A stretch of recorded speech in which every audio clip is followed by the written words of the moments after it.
échange de sang, quand on donne du sang, bien celui qui va recevoir une transfusion sanguine, est-ce qu'il peut y avoir des influences, des entrées à ce moment-là? Alors, donc c'est une très bonne question parce que les témoins de Jéhovah se sont positionnés là-dessus et ils ont dit qu'on ne pouvait pas recevoir ni donner du sang et ils ont récupéré ce verset qui dit que l'âme est dans le sang. Sauf que ce n'est pas du tout dans le sens propre qu'il faut le prendre, c'est-à-dire que le sang c'est la vie. D'ailleurs, si quelqu'un se vide de son sang, la personne est morte. Donc, au niveau des évangéliques pentecôtistes, nous, on ne s'est pas du tout positionné dans le sens, il ne faut pas recevoir de sang, il ne faut pas donner de sang, parce qu'il y a l'urgence vitale qui est là. Et bien sûr, quelqu'un qui aurait besoin de sang doit pouvoir être libre de recevoir du sang d'une autre personne. Donc, je pense que dans le cadre médical, non, je ne vois pas de problème. Moi, je parlais du sang. Spirituellement, voilà, quand on fait en fait un engagement spirituel, quand on fait des vœux d'appartenance, de lien, vous voyez, c'est plus au niveau spirituel que je plaçais le problème. Et là, ce n'est pas la question de récupérer les démons, non, parce que nous savons que les démons sont dans la personne. Et qu'une fois que la personne est décédée, ou le sang ne contient pas lui-même des démons, ça n'est pas possible. Les démons, la Bible nous dit qu'ils sont forcément dans des personnes ou des animaux. Donc le sang tout seul, ça ne veut rien dire. La seule chose, c'est qu'il faut effectivement tenir compte du fait que le sang lui-même peut être contaminé. Mais ça, c'est un autre débat que je renvoie plutôt au niveau médical, en fait. Mais on n'est pas du tout, par rapport aux témoins de Jéhovah, nous ne sommes pas d'accord. Parce que l'âme n'est pas dans le sang. La vie, oui. Hein, vous avez bien compris, si on perd son sang, on perd la vie. Mais c'est médical. Donc, moi, ça ne me pose pas de problème.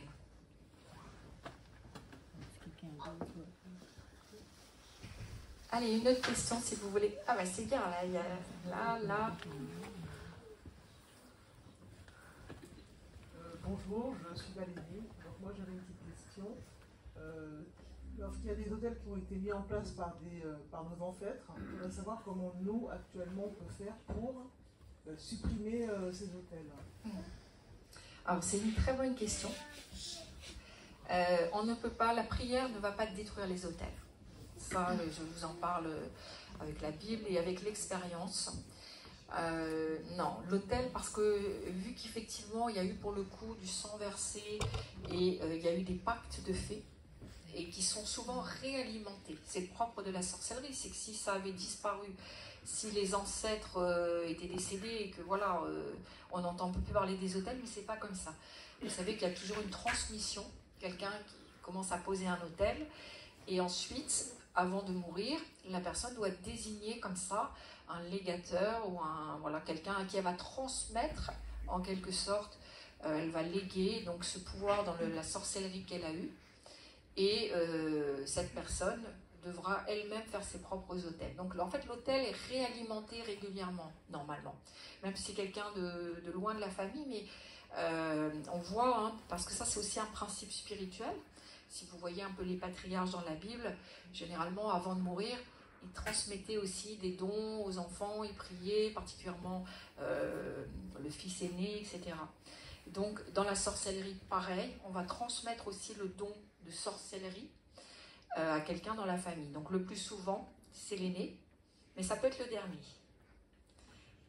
J'ai vu des fois vraiment prier parce que j'ai une parole de connaissance et que je ne savais pas que c'était l'aîné. Vraiment, c'était la personne que le diable avait désignée pour prendre la suite dans la sorcellerie. Mais ça peut être des fois aussi le dernier des enfants. Donc pour répondre à votre question, en fait, l'autel doit se détruire par un autre autel. C'est-à-dire que nous allons considérer que dans la balance, il y a beaucoup de moins par rapport aux ancêtres. Il y a eu beaucoup de libations, de choses horribles de faites. Et nous allons, nous, dire, Seigneur, nous, on te fait un autel. Un autel qu'on appellera peut-être autel de délivrance, de guérison, enfin bref. Et on va alimenter, nous aussi, cet autel-là. Et à un moment donné, parce que Dieu est juste, le feu du Saint-Esprit descendra et va consumer les autels diaboliques de la famille. Mais il faut être persévérant aussi, se dire que ça ne va pas marcher dès la première fois. Mais c'est un peu autel contre autel dans le monde spirituel. Ça marche comme ça. Donc souvent, en fait, quand il y a eu des choses de lourdes comme ça dans les familles, je dis, vous êtes mieux de faire un autel dès maintenant. Et sur cet autel-là, parce que le vocabulaire spirituel est un vocabulaire de sacrifice. Le premier, c'est Jésus. La croix, le sacrifice, et tous nos autels vont s'appuyer sur l'autel de Jésus-Christ. Mais c'est pas parce que l'autel de Jésus, c'était pour notre vie éternelle. D'accord ? Mais nous, notre condition sur terre, nous devons poser aussi des autels. Parce que moi, je dis souvent aux chrétiens, Dieu n'est pas obligé de vous bénir. Il s'est obligé dans une alliance à vous sauver. Maintenant, pour ce qui est de la bénédiction sur cette terre, Dieu n'est pas obligé. Et moi, je le vois même à mon niveau, parce que en tant que serviteur et servant de Dieu, nous faisons aussi nos autels.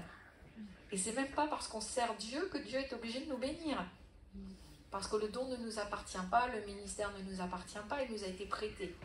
Mais on sait bien que le jour où on quitte cette terre, on n'a plus besoin. On n'a plus besoin des dons, tout passera sauf l'amour. Donc il faut, c'est autel contre autel, je le dis clairement. Et plus vous allez sacrifier sur l'autel, comment je sacrifie ? C'est la notion du sacrifice, c'est quelque chose qui me coûte. Parce que c'est comme ça. On n'a rien sans rien dans le monde spirituel, sauf le salut qui est gratuit et par grâce. Ça vraiment, le salut est par grâce, il est gratuit, accessible à tous ceux qui reconnaissent Jésus, le sacrifice de Jésus, et qui se l'accaparent. Mais sinon, les bénédictions sur cette terre, il faut des fois payer un prix, plus ou moins important. Donc on est bien obligé de parler de cette notion de sacrifier. Je sacrifie un repas, je sacrifie des repas, je jeûne, je prie, je verse des offrandes aussi. Vous voyez, c'est tout ça, le sens du sacrifice. Ce qui me coûte. Alors, jeûner, ça coûte quand même. Ne me dites pas que ça ne vous coûte pas de jeûner. Je pense plus ou moins, mais un repas, c'est toujours un repas.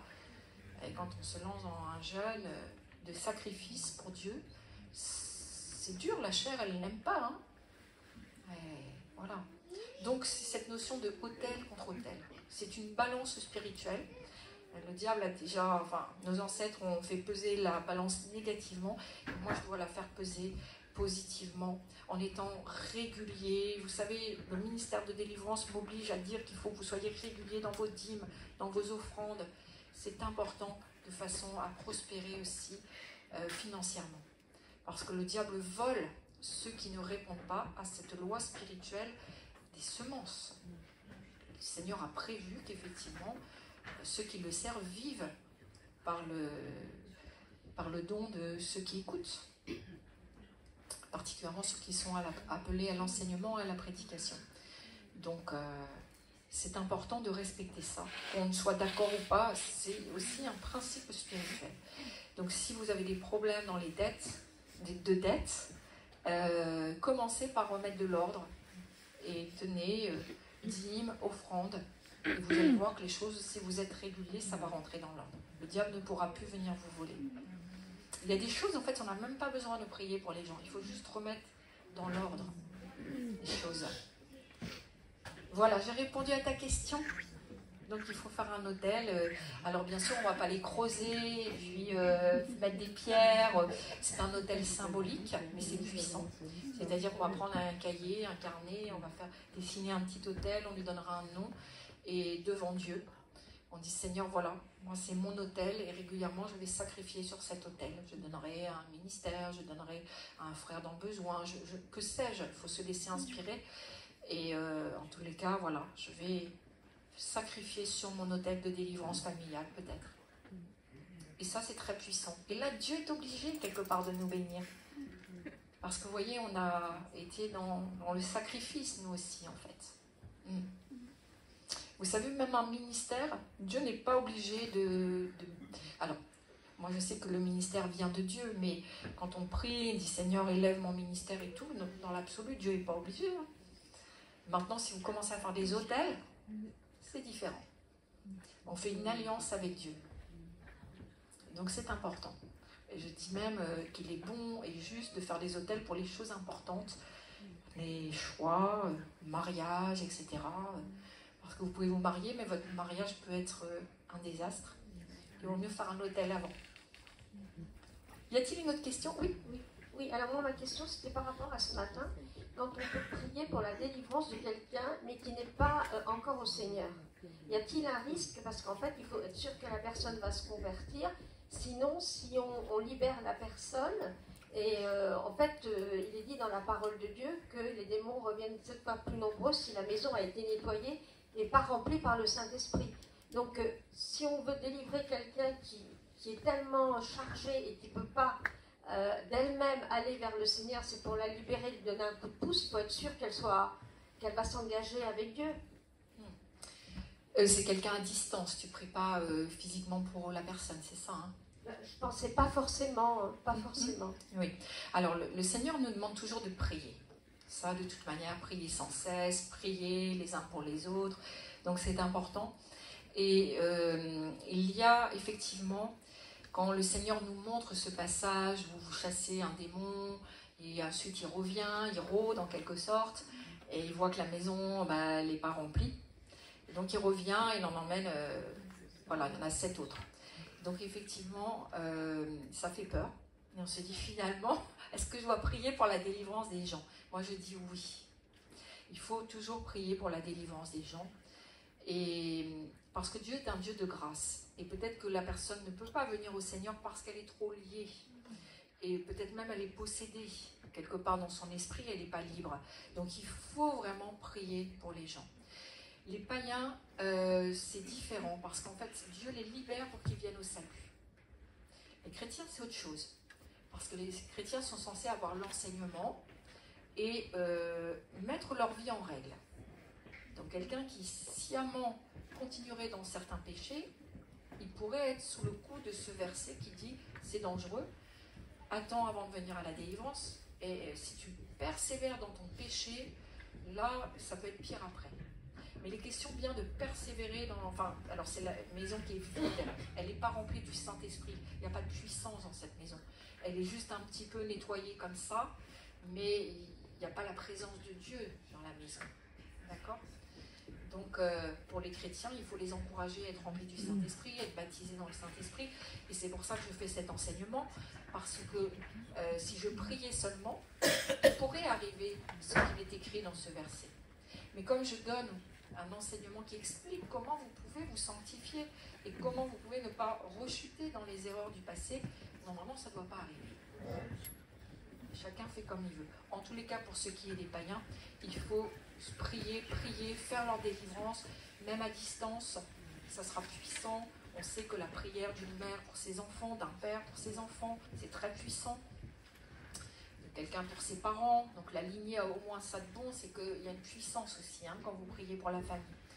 Donc il faut vraiment prier, et des fois on voit qu'il faut avoir des prières audacieuses pour débloquer la vie en fait, pour libérer la personne. Je me suis peut-être mal exprimée, oui. En fait. C'était surtout pour prier pour les païens et les délivrer, même physiquement comme ça, les délivrer, mais qui sont encore païens. Est-ce que c'était pas là le risque? Voilà, c'était surtout ça. Alors c'est sûr que pour le coup, ils n'ont pas eu l'enseignement. Mais le Seigneur fait grâce à qui il fait grâce. Et s'il permet qu'un païen ait une délivrance, il sait que c'est nécessaire pour sa conversion. Et puis de toute manière c'est une ouverture pour la grâce, parce que derrière vous allez prêcher Jésus. Ce qu'il ne faudrait pas, c'est laisser la personne et voilà. Ouais. Non. Donc c'est toujours un plus. On estime que la délivrance c'est toujours un plus. La guérison c'est un plus. Tu es dans la rue, tu vois quelqu'un qui est malade, est-ce que je peux prier? Si la personne elle sent une amélioration, c'est une ouverture pour la grâce, pour le salut. Il faut le faire. Et on peut sauver et on peut beaucoup plus témoigner aux gens quand on a prié qu'ils sont guéris ou délivrés. Ils ont vu la manifestation de la grâce de Dieu. Et c'est important de le faire. Ça m'est arrivé d'aller dans la rue, de prier pour les gens. Je ne me rappelle pas de tout, mais une fois je me souviens que c'était un jeune homme. Il était à la rue, SDF, etc. Et quand j'ai prié, il m'a dit « Wow, j'ai senti la chaleur me rentrer dans tout le corps et tout. » J'ai dit « Tu vois, ça c'est Dieu, c'est Jésus et tout. » Et du coup, il était direct prêt à écouter derrière mon message. Donc c'est une ouverture à la grâce. Je ne dis pas qu'ils vont accepter le Seigneur, mais c'est une ouverture quand même. Et ils sont quand même plus réceptif après. Donc il faut le faire. Il faut vraiment prier pour la guérison, la délivrance des gens, bien sûr. Même les païens. Parce que comme je vous l'ai dit ce matin, ce n'est pas limité aux chrétiens. Mais c'est sûr que ça va bloquer. Ça ira que jusqu'à un certain niveau. Parce que comme il n'a pas accepté Jésus, il ne sera pas forcément, et il ne sera pas entièrement délivré. Non. Il y a des délivrances qui ne se font que quand on a le Saint-Esprit. Autre question. Alors, on donne le micro, il y en a là et là. Merci. Est-ce qu'il n'y a pas une différence entre le démon et mauvais esprit? Non. Alors, il n'y a pas, on les appelle esprits impurs, démons, mauvais esprit. Enfin, voilà, c'est la même chose en fait. Il n'y a pas de différence. Et est-ce qu'un chrétien pourrait être possédé? Alors, c'est une très bonne question. Non, un chrétien ne peut pas être possédé. Je vais vous expliquer un petit peu.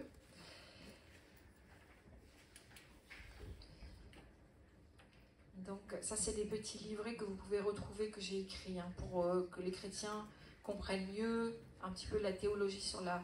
Voilà, donc, en fait, quand on parle de possession, on parle de la personne de possession chez un chrétien. On parle bien pour le chrétien de la personne qui est convertie, voilà, née de nouveau. Hein. On se met d'accord sur la terminologie. Hein. C'est pas quelqu'un qui intellectuellement a dit « je crois en Dieu hein. ».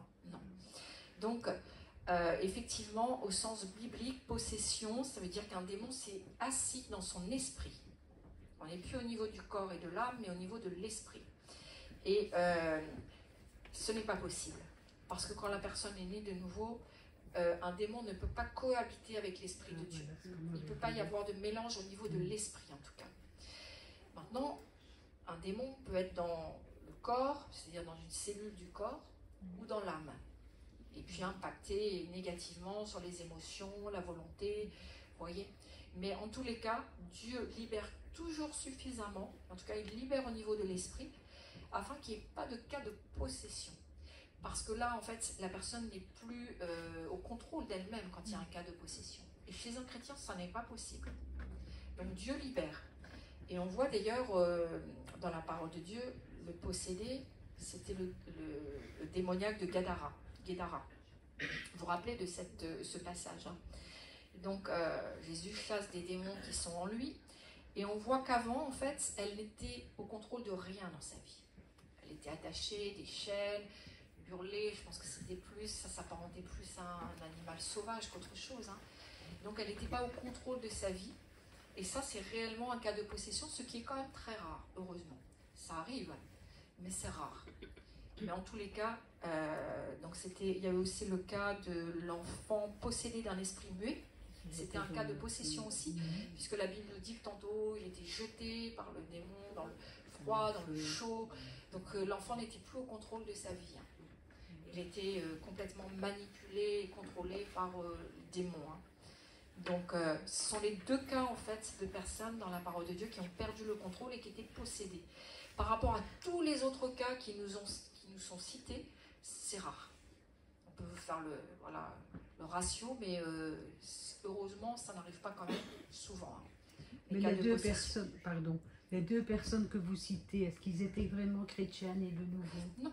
Voilà, non, pas du tout. Hein. Voilà. Le fou de Guédara, il n'était pas chrétien, et l'enfant non plus, puisque le père amène, et le père lui-même a un problème d'incrédulité. Okay. Voilà. Donc on voit bien, et là, on voit Jésus qui va les délivrer. Et effectivement, ils vont, en tout cas pour le fou de Guédara, il va vouloir le suivre, mais Jésus dit non. Okay. Il était délivré, mais il avait un autre projet pour lui, et ce n'était pas qu'il le suive dans son ministère. Donc voilà, en fait, quand il y a possession, la personne n'a plus le contrôle d'elle-même. On est clair là-dessus. Elle n'a plus le contrôle donc, sur sa vie spirituelle, émotionnelle, même sur son corps, vous voyez, donc c'est quand même assez rare. Une autre question ?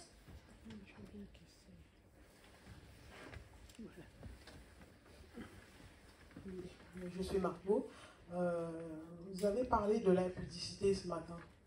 Moi, j'ai une question assez délicate. Un pasteur qui tombe dans l'impudicité avec une sœur de l'église, quelles sont les conséquences? Alors, les conséquences, Et ben, il y a forcément des conséquences, c'est sûr. Puisque là, ce serait le cas de l'adultère, c'est ça? Non. Donc il y a des conséquences qui vont se retrouver notamment sur les impositions des mains. Puisque là, la Bible nous dit clairement qu'il faut faire attention aux impositions de mains et que quand tu imposes les mains, il y a un contact qui se fait, hein, un contact spirituel. Donc quelqu'un qui aura un gros problème de péché qu'il n'aurait pas réglé, il peut effectivement... Excusez-moi, pasteur. Le pasteur n'est pas encore marié, hein, donc voilà. C'est considéré comme adultère quand même ou... Non, enfin, comme tu me parles d'impudicité, donc voilà, c'est-à-dire que ça serait quelqu'un qui irait avec différentes femmes et qui voilà, aurait des relations hors mariage, par exemple. Mais il y a aussi le cas de la personne qui attend pour se marier, mais qui est fidèle. Enfin, bon, tu vois, c'est pas pareil. Donc, mais pour le cas d'impudicité, oui, c'est dangereux. Et moi, je reconnais vraiment, je vous le dis, les impositions des mains, ça peut être très dangereux. J'ai vu souvent prier pour des gens qui avaient eu des mauvaises impositions des mains. Et du coup, ils se sont retrouvés avec des problèmes derrière. Et des fois, le même problème que la personne qui a imposé les mains avait. Donc, il faut faire très attention, être très prudent. Il faut un ministère, de toute manière, il faut voir, pas le ministère en lui-même forcément, mais les fruits qu'il porte. C'est vrai que le Seigneur nous dit de regarder les fruits.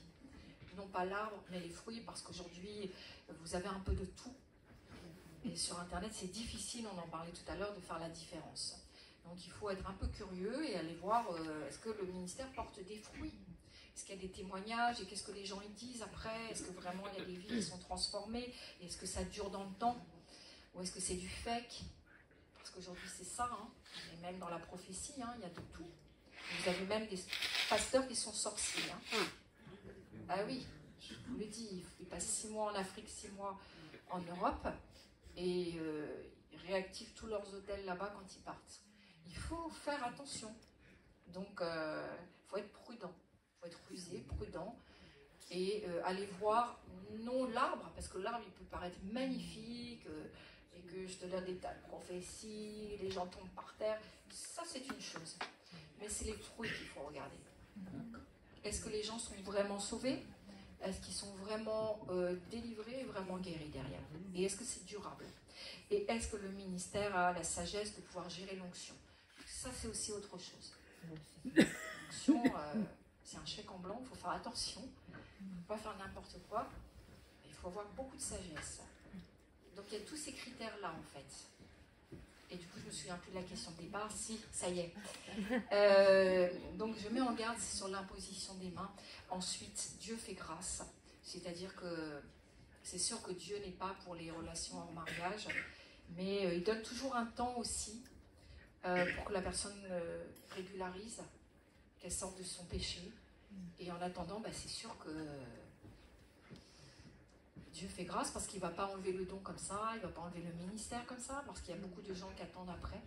Mais à un moment donné, on dit toujours que Dieu paie tard, mais il paie large, dans les deux sens. Donc, si la personne elle reste dans un péché, après, vis-à-vis de Dieu, ça peut être compliqué aussi. Hein. Est-ce que j'ai répondu à la question? Donc, je dirais, oui, si vraiment c'est un péché d'impudicité, tel que je le décris, c'est-à-dire on va coucher à droite, à gauche, etc. Il faut faire attention, effectivement, c'est surtout sur l'imposition des mains. Il y a un contact spirituel, l'imposition des mains, qui vient sur vous. Donc forcément, il y a des conséquences bonnes ou mauvaises. Et si le pasteur continue à exercer le ministère, à imposer les mains aux fidèles, voilà, donc je pense que c'est quand même assez grave. Oui, mais c'est Dieu qui corrige. Si Dieu ne lui enlève pas son ministère, il faut... Après, ça dépend du péché, honnêtement. Hein. Quand c'est un péché vraiment, on voit, c'est flagrant, il faut quitter l'église. Il faut quitter le pasteur.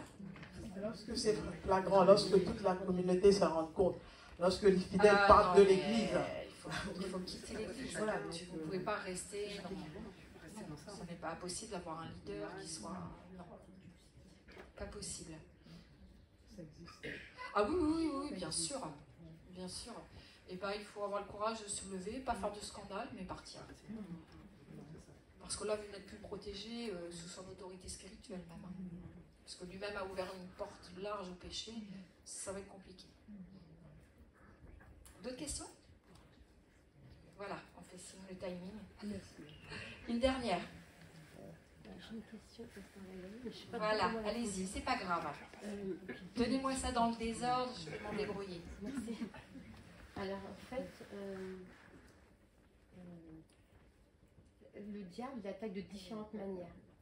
Et moi, j'ai compris, quand j'ai rencontré le Seigneur, j'ai eu des délivrances.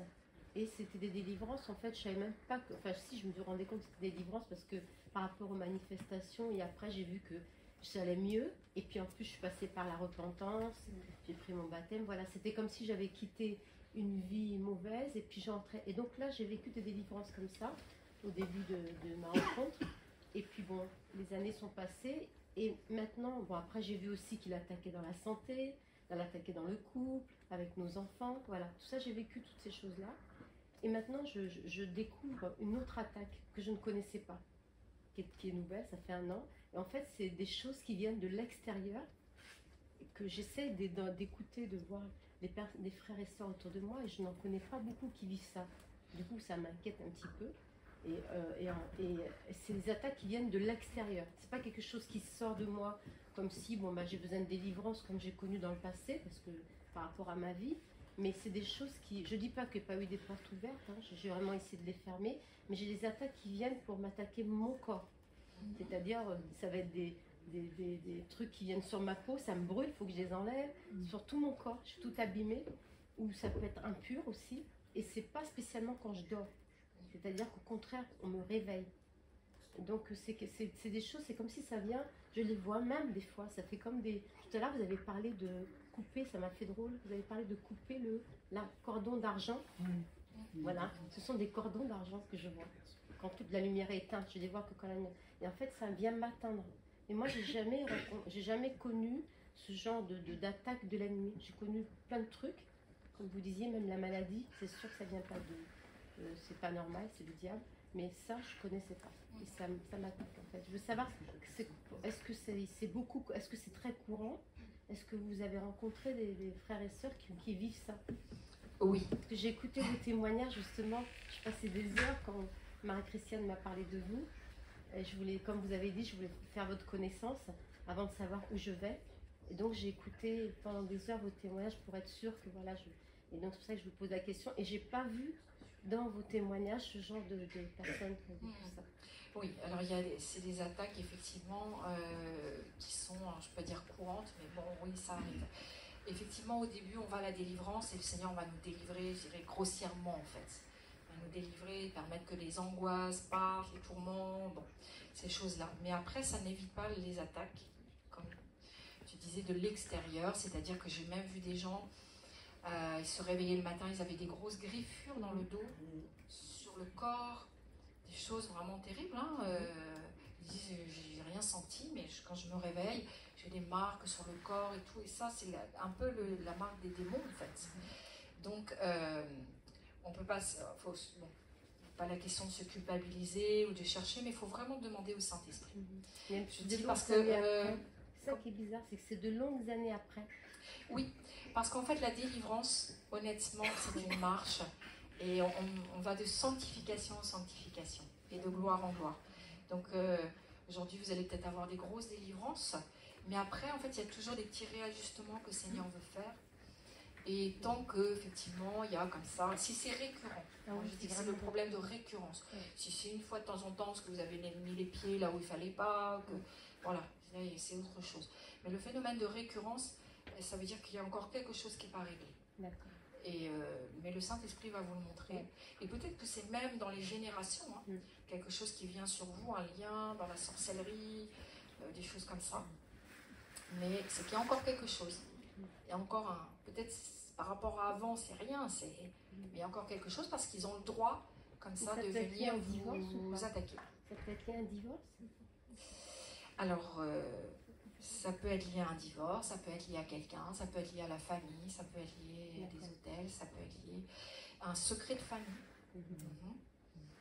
moi je prie pour que les secrets de famille soient révélés. Dans les familles des cadavres en placard. Et généralement on n'est pas au courant. Mais c'est bien qu'on soit au courant. Il faut dévoiler tout ça. Il faut dévoiler l'œuvre de l'ennemi. Donc oui, le diable attaque de l'intérieur, de l'extérieur. Et ensuite il peut attaquer à travers d'autres personnes. Mais c'est un voleur. Il vous vole. Si vous le laissez faire, il va tout vous voler. Et des fois les gens nous appellent, ils n'ont plus de santé, ils n'ont plus d'argent, ils n'ont plus de paix. Ils n'ont plus rien, ils sont fâchés avec la famille. Et là, je dis, tu vois, la marque vraiment de fabrication, c'est du pillage en fait. Ils ont tout pillé, le diable a tout pillé dans la vie. Alors nous, on les a des fois un petit peu en bout de course.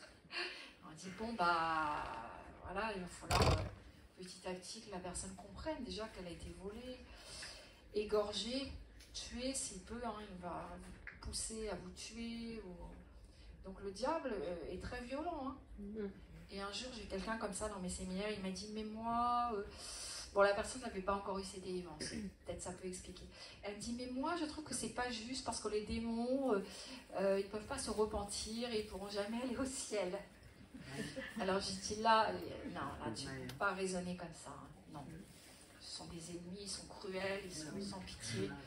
Et jamais ils ne se repentiront comme le diable. Ça n'est pas possible. Donc on ne peut pas avoir de pitié pour le diable et ses démons, c'est ce que je veux dire. Parce que eux, même si vous le laissez tranquille, que vous n'en parlez jamais, que vous êtes hors église, etc., il ne vous laissera pas tranquille. Et il ne vous embêtera pas plus parce que vous venez en séminaire ou que vous êtes violent spirituellement. Donc de toute manière, vous prendrez cher. Si vous le laissez faire, c'est pire. Donc en fait, voilà, quand toutes les portes sont fermées, attaques, il peut y en avoir, mais c'est très épisodique en fait. Mais le phénomène de récurrence fait penser qu'il y a encore quelque chose. Mais peut-être dans la famille. Hein. Voilà, je crois qu'on a dit que c'était la dernière question. Ah, il y avait une question encore? Non, c'est bon? Moi, je voudrais bien... Voilà, allez, ça sera la dernière.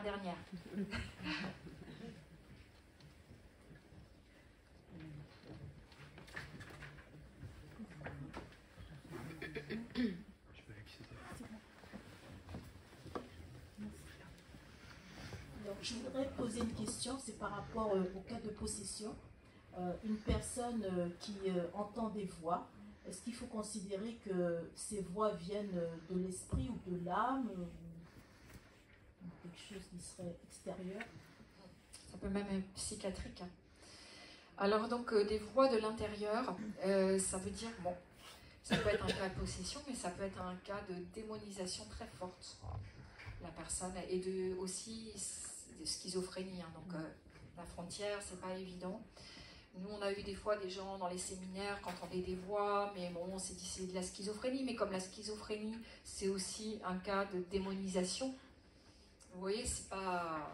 Alors là, j'ai dit, il faut des sanctions très fortes pour tout ce qui est psychiatrique, parce que c'est pas évident de délivrer les gens quand c'est vraiment au niveau de l'esprit quand même. Hein. Ce n'est pas des cas de... c'est pas forcément de la possession, j'ai donné les critères tout à l'heure, hein. Elle ne contrôle pas, elle ne se contrôle pas du tout, mais c'est des démonisations très fortes.